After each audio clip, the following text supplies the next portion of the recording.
ቀዳሚ መረጃችን በአማራ ክልል የሚገኙ አቃቢያነ ሕግ የፌዴራል መንግስት ያደረገው ሀገራዊ ደሞዝ ማሻሻያ እስካሁን ተግባራዊ አልተደረገም የሚል ቅሬታ ቀርቧል። ምላሹንም በዚሁ ዜና የምትሰሙት ጉዳይ ነው። የቀድሞ የትግራይ ክልል ፕሬዝዳንት አምባሳደር ጸጋይ በርሀ ከዝርፊያና የአካል ጥቃት ማምለጣቸው ተሰምቷል። እሳቸው ላይ የተፈጸመው ጥቃት ምን ነበረ? የፍትሐ ብሔር የወንጀል ተጠያቂነትን በሚያስከትሉና የፍርድ ቤት ውሳኔ በሌለባቸው ጉዳዮች የዘፈቀደ እስር እየተፈጸመ ነው ብሏል ኢሰመኮ። ይህንን ጉዳይ በዝርዝር የምትሰሙት ነው። አንዲት ሴት በባለቤቷ ላይ ከባድ የሚባል ጥቃት በመሰንዘር የህይወት ማጥፋት ግድያ ሙከራ ፈጽማበታለች። ባለቤቷ ምን አጥፍቶ ነው ይሄ የተፈጸመበት ሚለውን በዝርዝር እንመለከታለን። ለአጸደ ህጻናት ምርቃት ማከናወኛ ከትምህርት ቤቶች እየተጠየቀን ያለነው ወጪ አሳስቦናል ብለዋል ወላጆች። የአጸደ ህጻናት ምርቃትን ገንዘብ በተመለከተም የወጡ መረጃዎች አሉ። በመጨረሻም በ2 ደቂቃ መዘግየት የህይወት ህልሟ የጨለመባት ወጣትና የአባቷ እንባ ህዝቡን አስቆጥቷል። ይቺ ተፈታኝ ምንድነው የገጠማት? እንደምን ውላችኋል? አሃዱ ኒውስ ኤንድ ፖለቲክስ የዩቲዩብ ቻናላችን ነው። ውድ ቤተሰቦቻችን በትላንትናው ዕለት ዜና ለእናንተ በማደርስ ሰዓት ለግንቦት 15 ቀን ያልኩት በስተት ነው። ለሰኔ 15 ቀን ነበር የትላንትናው ዜና።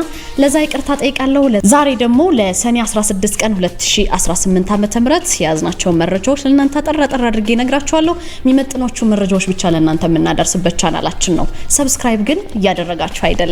አብዛኞቻችሁ አዳዲስ ገቢዎች ዜናዎቻችን በየቀኑ ለእናንተ እንዲደርሷችሁ ኖቲፊኬሽን እንዲደርሳችሁ ዜናዎች እንዳያመልጧችሁ ሰብስክራይብ ብታደርጉ ላይክ ሼር ብታደርጉ ለሌሎች እንዲዳረስ መልካም ነው ላለው በቀጥታ ወደ መረጃው ነው ማልፈው አብሬያችሁ መቆየው ናርዶስ አለማየሁ ነኝ። ከ17ኛው መቶ ክፍለ ዘመን አንስቶ የጠቢባን ያብረሆታቸው ምንጭ ልዩ ቡናና የቡና ጥበብ ነው። ታዲያ ይህን ቡና ለመቅመስ ጥበቡንም ለመማር ዝግጁ ኖት? አሃዱ ኮፊ አካዳሚ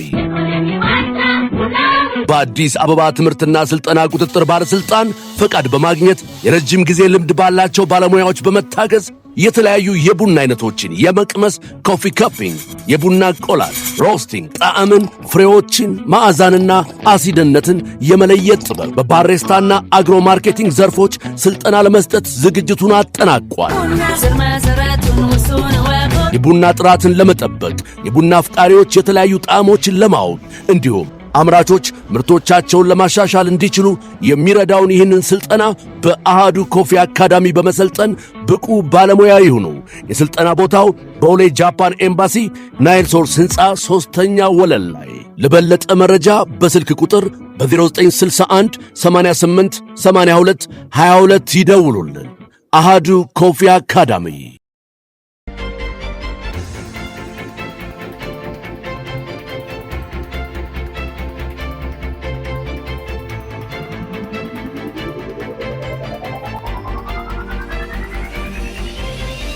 በአማራ ክልል የሚገኙ አቃቢያነ ሕግ የፌዴራል መንግስት ያደረገው ሀገራዊ ደሞዝ ማሻሻያ እስካሁን ተግባራዊ አልተደረገልንም የሚል ቅሬታ አሰምተዋል። በአንድ የፍትህ ስርዓት ውስጥ ለዳኞች የደሞዝ ማሻሻያው ተተግብሮ ለአቃቢያነ ሕግ መቅረቱ አግባብ ያልሆነና በፍትህ ስርዓቱ ላይ ጫና የሚያሳድር ጉዳይ ነው ብሏል። የክልሉ ፍትህ ቢሮ ደግሞ ይሄ የሆነው በአማራ ክልል ነው። በክልሉ በማገልገል ላይ የሚገኙ አቃቢያነ ሕግ የፌዴራል መንግስት ያደረገው ሀገራዊ ደሞዝ ማሻሻያ እስካሁን ተግባራዊ እንዳልተደረገላቸው ለሀገር ውስጥ መገናኛ ብዙሃን ቅሬታ ቀርበው ነበረ። አቃቢያነ ሕጉ ምንድነው ያሉት? የ2018 የያዝነው ዓመት በጀት ዓመት የደሞዝ ማሻሻያ መመሪያ ቁጥር 1110/2018 እነሱንም የሚያካትት ቢሆንም የበጀት ዓመቱ ሊጠናቀቅ ጥቂት ቀናት ብቻ እስኪቀሩት ድረስ ምንም አይነት ጭማሪ እንዳልተደረገላቸው ገልጸዋል። የፌዴራል አቃቢያነ ሕግ የማሻሻያው ተጠቃሚ በሆኑበት ሁኔታ የክልሉ ባለሙያዎች ተነጥለው መቅረታቸው አግባብ እንዳልሆነም እንዲሁም አሳሳቢ ህልውና ጥያቄ ስለሆነ በአስቸኳይ ምላሽ እንዲሰጥ ጠይቀዋል ማለት ነው። የባለሙያዎቹን ቅሬታ ተመልክቶ የአማራ ክልል ፍትህ ቢሮ ዋና ኃላፊ አቶ ብርሃኑ ጎሽም ከሀገር ውስጥ መገናኛ ብዙሃን ጋር ባደረጉት ቆይታ ምላሽ ሰጥተውበታል። በዚህ ጉዳይ ላይ የክልሉ ፍትህ ቢሮ ዋና ኃላፊ በዝርዝር ምንድነው ያሉት? በአማራ ክልል ፍትህ ቢሮ ኃላፊው አቶ ብርሃኑ ሀገራዊ የደሞዝ ጭማሪው ከመታወጁ በፊት በክልሉ የአቃቢያን ህግ የደረጃ ማሻሻያ ተደርጎ እንደነበር ያነሳሉ። ከዛ ባሻገር ግን ከፌዴራል የደሞዝ ጭማሪ መጥቷል ሲባል የክልሉ መንግስት ያደረገውን የደረጃ እድገት ማስተካከያን መነሻ ያደረገ ሪፖርት ለፌዴራል መንግስት ልከናል። ይሁን እንጂ ሀገራዊ ደሞዝ ስኬል ማሻሻያው ለክልሉ አቃቢያን ህግ እስካሁን አልተላከም። ለምንድነው እስካሁን ያልመጣው የሚለው ሌላኛው ጥያቄ አለ። ለዚህ ጥያቄ ምላሽ አለው። የፌዴራል ፍትህ ሚኒስትሯን ሰብሳቢ ያደረገ ኮሚቴ ተቋቁሟል። የገንዘብ ሚኒስትርና ለሲቪል ሰርቪስ ኮሚሽን ለጉዳዩ መፍትሄ እንዲሰጡም ጥረት እየተደረገ ነው። የዳኞች የደሞዝ ማሻሻያ በቅርቡ በዚህ አንድ ወር ውስጥም ተግባራዊ ተደርጓል። በአንድ የፍትህ ስርዓት ውስጥ ለዳኞች የደሞዝ ማሻሻያው ተተግብሮ ለአቃቢያነ ህግ ግን መቅረቱ አግባብ ያልሆነና በፍትህ ስርዓቱ ላይ ደግሞ ጫና የሚያሳድር ጉዳይ ነው። የኛ አቋም ሀገራዊ ጭማሪው ለአቃቤ ህግም ማምጣት አለበት የሚል ነው ሲሉ ተናግረዋል። በምላሻቸው የአቃቢያነ ህግ ጥያቄ የደሞዝ ጭማሪው እስከ ውዝፍ ክፍያው ይከፈል የሚል መሆኑንም ከኃላፊው ለቀረበላቸው ጥያቄ ሀገራዊ ደሞዝ ማሻሻያው መመሪያው መስከረም ላይ እንደወጣ አስታውሰዋል። እንደ አማራ ክልል ግን ከመስከረም ጀምሮ ውዝፉም አብሮ ይሰጠን የሚል ጥያቄ ለፌዴራል መቅረቡን ያሳወቁት። በመጨረሻም የፌዴራል መንግስት ውሳኔውን አሳልፎ በጀቱን ሲለቅ የክልሉ ፍትህ ቢሮ የዚህን በጀት ዓመት ውዝፍ ክፍያ በቀጥታ ለባለሙያዎቹ ተደራሽ ለማድረግ ዝግጁ መሆኑንም አቶ ብርሃኑ ይናገራሉ። የጊዜ ጉዳይ እንጂ መፍትሄ ማግኘቱ የማይቀር መሆኑንም ገልጸዋል ኃላፊው። የፍትህ ሚኒስቴር ማኔጅመንትም በትላንትናው ዕለት በጉዳዩ ላይ ውይይት ማድረጉንና ቀጣይ ደግሞ ከገንዘብ ሚኒስቴርና ከሲቪል ሰርቪስ ኮሚሽን ጋር የሚደረገውን ንግግር ኮሚቴው አጥብቆ እንደሚከታተለው ለመገናኛ ብዙሃን ስለተነሳው ቅሬታ ምላሽ ተሰጥቶበታል። የቀድሞ የትግራይ ክልል ፕሬዝዳንት አምባሳደር ጸጋይ በርሀ ከዝርፊያና የአካል ጥቃት አምልጠዋል። የቀድሞ የትግራይ ክልል ፕሬዝዳንትና በኢህአዴግ ዘመን የጠቅላይ ሚኒስትር መለስ ዜናዊ የደህንነት ጉዳዮች አማካሪ ነበሩ። አምባሳደር ጸጋይ በርሀ በመቀሌ ከተማ በታጠቁ አጃቢዎቻቸው ድጋፍ ካጋጠማቸው የዝርፊያና የአካል ጥቃት ለጥቂት ማምለጣቸው ነው የተዘገበው። እንግዲህ የመቀሌ አካባቢ የተሰሙ የወጡ መረጃዎች እንደሚያሳዩት ከሆነ ክስተቱ የተፈጠረው ሰኔ 14 ነው፣ ጠዋት ላይ ነው።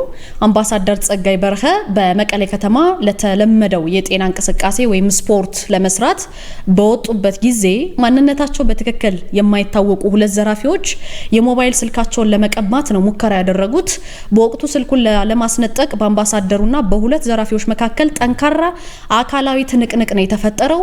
በቅርብ ርቀት ሁኔታውን ይከታተሉ የነበሩ አጃቢዎቻቸው ሽጉጥ በመተኮስ ዘራፊዎቹ ለቀዋቸው እንዲጠፉ ነው ያደረጓቸው። በዚህ ምክንያት በቀድሞ ፕሬዝዳንት ላይ ምንም አይነት የአካል ጉዳት ባይደርስም ንብረታቸውም ሳይቀማ በሰላም መትረፋቸው ነው የወጡ መረጃዎች የሚያሳዩት። አምባሳደር ጸጋይ ከቀድሞ የክልሉ ፕሬዝዳንት አቶ ገብሩ አስራት በመቀጠል የትግራይ ክልልን ለረጅም ዓመታት በፕሬዝዳንትነት የመሩ ሰው ናቸው።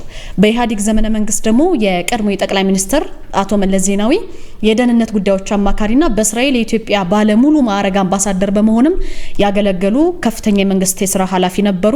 ከቅርብ ጊዜ ወዲህ ከትግራይ ጦርነት ማብቃት በኋላ በክልሉ እያገገመ ካለው ማህበራዊ ህይወት ጎን ለጎን በመቀሌ ከተማ የጸጥታ መጓደል በስፋት ይስተዋላል የሚል መረጃ ወጥቷል።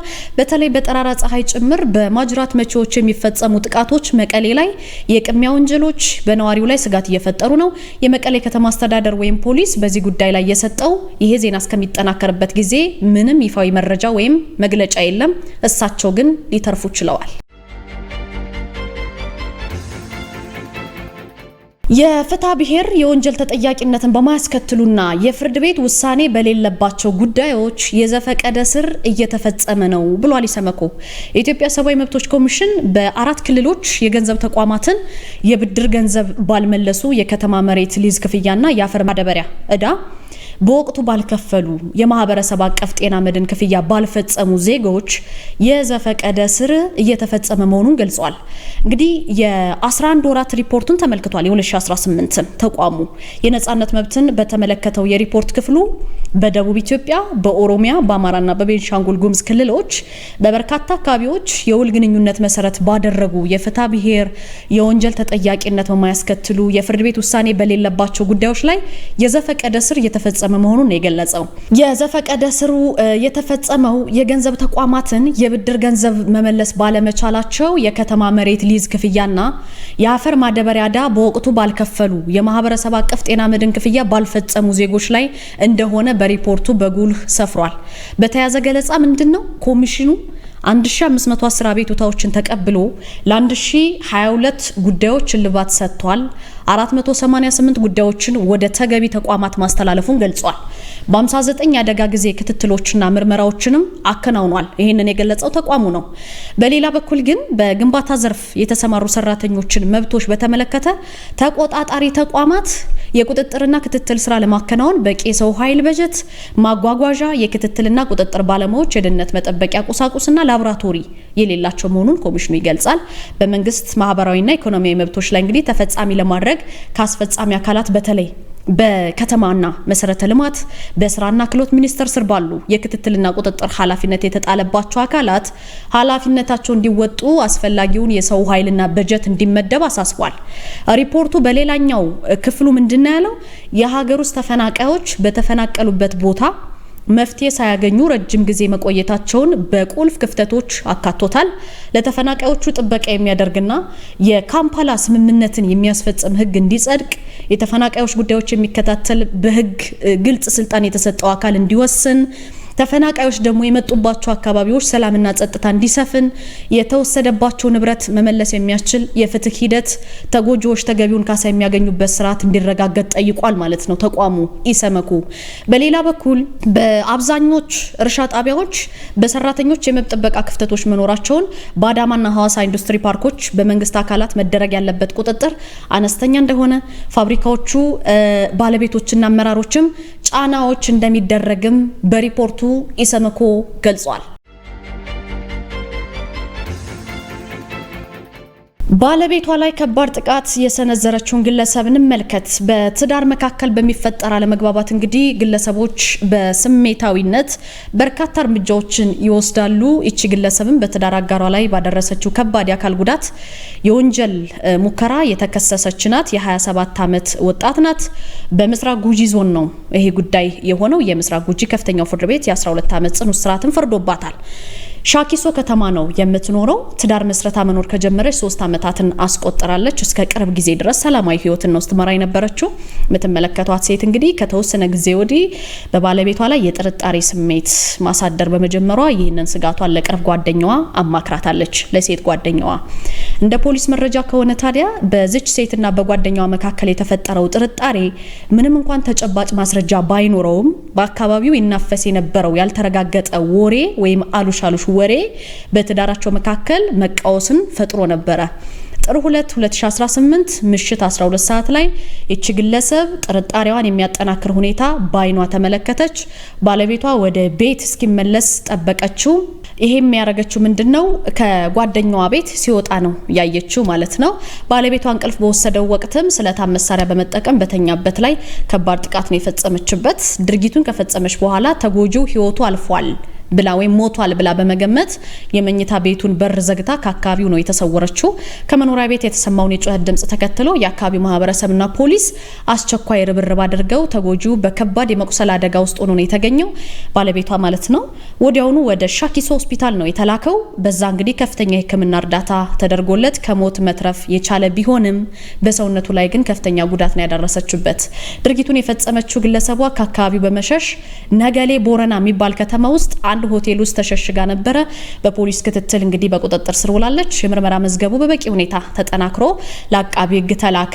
በከባድ አካል ማጉደልና ሕይወት ማጥፋት ሙከራ ወንጀል ክስ ነው የተመሰረተባት። ክሱን ደግሞ የተመለከተው የምስራቅ ጉጂ ዞን ከፍተኛው ፍርድ ቤት ነው።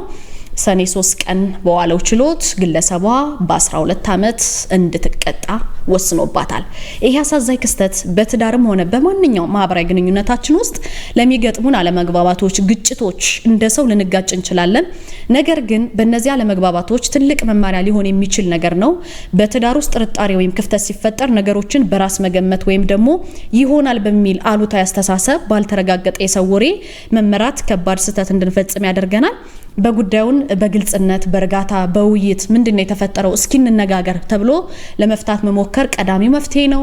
አለመግባባቶች ከጥንዶች ቁጥጥር ውጭ ሲሆኑ ግን የሀገር ሽማግሌዎችን፣ የሃይማኖት አባቶችን ወይም የቤተሰብ አማካሪ የምንላቸው ምን ቀርባቸውን ሰዎች ህጋዊ አካላትን ማነጋገር ይገባል እንጂ ለእንደዚህ አይነት ጉዳይ ወንጀልም ተጠያቂነት ሁሌም እንደምንለው ደግሞ ከህሊናም ጸጸት ሊያድነን አይችልምና ጥንቃቄ እንድናደርግ መልእክት ተላልፏል። በአማራ ክልል ሉማሜ ከተማ አንድ ግለሰብ መርጌታ ነኝ በማለት ከወልቃይት ጠገዴ ሰቲት ሁመራ ዞን 625 ሺህ ብር አጭበርብሯል። ግለሰቡ በምስራቅ ጎጃም ዞን ሉማሜ ከተማ በቁጥጥር ስር ውሏል። ይሄ ግለሰብ አብርሃም ሰርኬ መርጌታ አብርሃም በሚል የሐሰት ስም አቶ ደነቀው ሙሉቀን ከተባለ የወልቃይት ጠገዴ ዳንሻ ከተማ አስተዳደር በሆቴል ስራ ከተሰማራ ሰው ጋር 625 ሺህ ብር አታሎ መውሰዱን የወጡ መረጃዎች ያሳያሉ። ወንጀሉን የፈጸመው ይሄ ግለሰብ እቁብ እንዲደርስህ አደርጋለሁ በማለት መርጌታ ነኝ በማለት ከታህሳስ 2018 ጀምሮ ብሩን አታሎ መውሰዱ ተገልጾ በተጨማሪ 300 ሺህ ብር ካልጨመርክ ቤተሰብህን በሙሉ በመተት አጠፋብሃለሁ በማለት በተበዳይ ላይ አደገኛ የማጭበርበር ወንጀል ሲፈጽም ነው የቆየው። የዳንሻ ከተማ አስተዳደር ፖሊስ ጽፈት ቤት የፍርድ ቤት መያዣ ትዕዛዝ በማውጣት ተጠርጣሪው በተገኘበት በቁጥጥር ስር እንዲውል በጻፈው ደብዳቤ ከምስራቅ ጎጃም ዞን ፖሊስ መምሪያ ጋር በመተባበር ግለሰቡ በሉማሜ ከተማ ነው የተያዘው ማለት ነው በአማራ ክልል።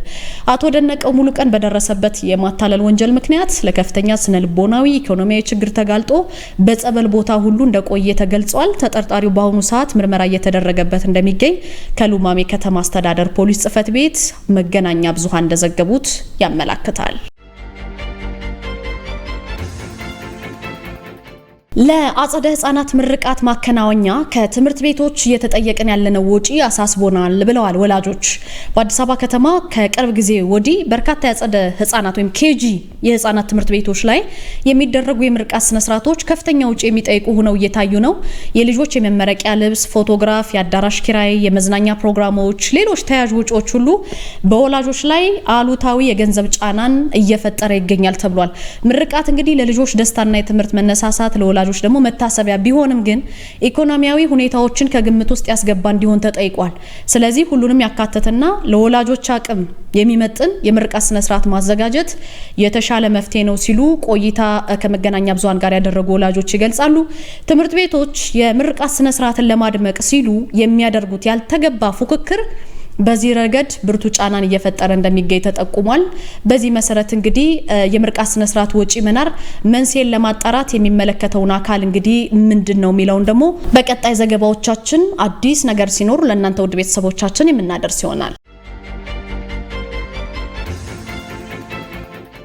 አንድ በህንድ የተፈጸመ አሳዛኝ ክስተት አለ። በአስገዳጅ የተፈጥሮና ድንገተኛ አደጋ ምክንያት ለታላቁ የሕክምና ተማሪዎች መግቢያ ፈተና የ2 ደቂቃ እድሜ ዘግይታ የደረሰች ወጣት ፈተናውን እንዳትወስድ መከልከሏና አባቷ በደጅ ወድቀው ያለቀሱት ለቅሶ ማህበራዊ ሚዲያ ላይ በጣም ቁጣ ቀስቅሷል። ራጊኒ ሺዋ ካርማ የምትባለው ወጣት ህንድ ነው ይሄ ጉዳይ የሆነው። አባቷ ጋር ለዚህ ወሳኝ ፈተና ለመድረስ ከገጠር መንደራቸው ተነስተው የ70 ኪሎ ሜትር ረጅም መንገድ በሞተር ሳይክል ተጉዘው ነው የመጡት። መንገዳቸው ላይ የገጠማቸው አንድ ክስተት ነበረ። ወደ ፈተናው እንዳትደርስ በጣም ከባድ ዝናብና ድንገተኛ የሞተር ሳይክል ጎማ መወጋት ሳይታሰብ አዘገያቸው። የፈተናው ማዕከል በሩ የሚዘጋው ግን 1:30 ላይ የነበረ ነው። እነሱ ማዕከሉ ጋር የደረሱት ግን 1:32 ነው። የሚዘጋው 1:30 ነው። የደረሱት 1:32 2 ደቂቃ ብቻ ነው ያረፈዱት። የወጣቱ አባት በደጃፍ ላይ ቆመው ፊታቸውን በእንባ እያጠቡ እየለመኑ በከፍተኛ ጭንቀትና ሀዘን ምክንያት መሬት ላይ ወድቀው ራሳቸውን እስከ መጎዳት ደርሰዋል። ልጄን አስፈትኑልኝ በማለት የዚህ ልብ ሰባሪ ትዕይንት ምስሎችም በኢንተርኔትና በመገናኛ ብዙሃን በተለይ በውጭ መገናኛ ብዙሃን ላይ በስፋት እየተሰራጩ ነው። በህንድ የተከሰተው ክስተት በኋላ ላይ ግን የፈተናው አስተባባሪ በሁኔታው አዝነው ወጣቷን ወደ ውስጥ ቢያስገቧትም የብሔራዊ ፈተና ኤጀንሲው ዲጂታል ሲስተም ስለሆነ በራሱ ጊዜ በመቆለፉ ምክንያት የጣት አሻራ ማረጋገጫ መስጠት ሳትችል ቀርታለች። በዚህ ምክንያት ሲስተሙ ፈተናው እንዳትከፍተው አግዷታል። ይሄ አጋጣሚ ወጣቷ ለአመታት ሌት ተቀን የደከመችበትን ያጠናችውን የሕክምና ትምህርት ይሄም አድጋ ዶክተር የመሆን ህልሟን ለአንድ ሙሉ አመት እንዲራዘም አድርጓታል። በምን? በ2 ደቂቃ መዘግየት ምክንያት። ድርጊቱ የፈተና ህግጋት ከሰዋዊ ርህራሄና ከእውነተኛ የድንገተኛ አደጋዎች በላይ መሆን አለባቸው ወይ? መተዛዘን የለብንም ወይ የሚለውን ከባድ ክርክርና ተቃውሞ በህንድ ዜጎች ላይ ይሄ ዜና እስከናንተ እስከሚደርስበት ሰዓት ድረስ በርካታ ተቃውሞና ሀዘኔታን የፈጠረ ጉዳይ ሆኗል። ውድ ቤተሰቦቻችን ከኔ ጋር የነበረ ጊዜ ይህን ይመስል ነበር። አብሬያችሁ የቆየሁት ናርዶስ አለማየሁ ነበርኩኝ። ስለምትከታተሉን ከልብ አድርገን እናመሰግናለን። ማህበራዊ፣ ኢኮኖሚያዊ፣ ወንጀል ነክ አደጋዎች እንዲሁም ደግሞ በኑሯችን ውስጥ ያሉ አጠቃላይ ጉዳዮችን በየቀኑ ለእናንተ የምንዳስስበት የተከሰቱ አዳዲስ ነገሮችን የምናቀርብበት ቻናላችን ነው። አብራችሁን ስለቆያችሁ አክብሮታችን ላቅ ያለ ነው። ናርዶስ ነበርኩኝ። በያላችሁበት ጥሩ ምሽት ይሆንላችሁ።